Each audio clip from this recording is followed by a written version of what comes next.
Let's talk about email newsletters. Obviously, you can do a newsletter as frequently or as infrequently as you like. And I think that newsletters can be a great way for capturing email addresses and keeping your services top of mind with people. Now, I have a few suggestions for doing an appropriate newsletter. First of all, when you're just starting out, you won't have very many subscribers, so there's no reason to produce a newsletter that isn't going out to anyone. However, you are probably thinking about a lot of things as you are developing your business. And so I would certainly write a newsletter article. Maybe you've discovered some financial concept or tip or trick that is really useful to you. I would write that down or create video content about it and then put it into a folder called newsletter content so that you can go to it later. So that when you do start getting people on your newsletter mailing list, you'll already have content that you can send out. The content can be as simple as sharing your thoughts on recent news, or some topics will be more evergreen, like traditional financial topics. In the past, I've seen extraordinary success with money saving tips. The more practical the message in your newsletter, the more people will read it. The other mistake that I see people making is they think that the newsletter should be chock full of various articles and resources. The reality is that most of the time, I have seen newsletters with lots of articles get no traction at all. In fact, when I used to do a money newsletter for a big company, we ended up going down to 3 short articles because the more features that we had in the newsletter, the lower the engagement was. I would suggest as a sole proprietor to have one particular message in your newsletter. I would also suggest not doing them too frequently.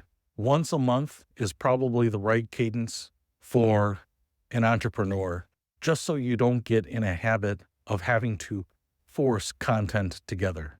The last thing you want to do is put out mediocre content that conditions your readers that the newsletter isn't valuable.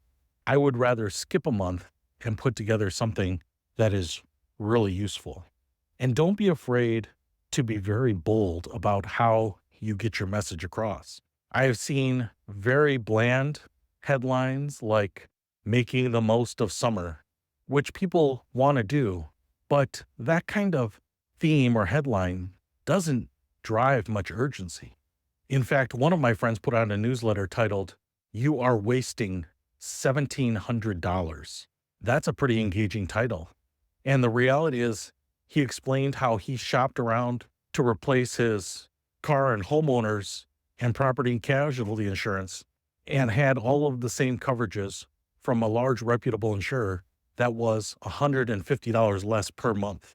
So while the headline is captivating, he also delivered on the theme. The other thing that I would recommend is don't be shy about embedding a video into your newsletter. You want to keep it personal. So having a video of you explaining the topic or telling the story of what happened, as well as having the article maybe be redundant, allows the reader to decide if they want to read the newsletter because maybe they're at work and need it to be quiet, or they can tap play and watch the video on their mobile phone and not only get the same information, but feel more connected to you as the expert. And then you can also link to your social media channels at the bottom, a link to tools that you've created, a link to a course that possibly people can buy, and then a link to schedule a meeting with you.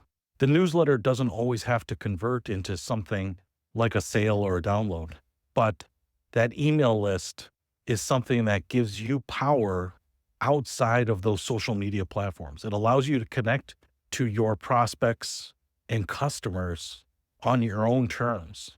And it allows you to curate your best content, possibly the content that you see performed the best over the past month, to put in front of your most likely clients. And as your email list continues to grow, you might find that most people are converting to one of your products, including financial coaching, through your emails more so than through social media. And so don't underestimate the power of an email newsletter.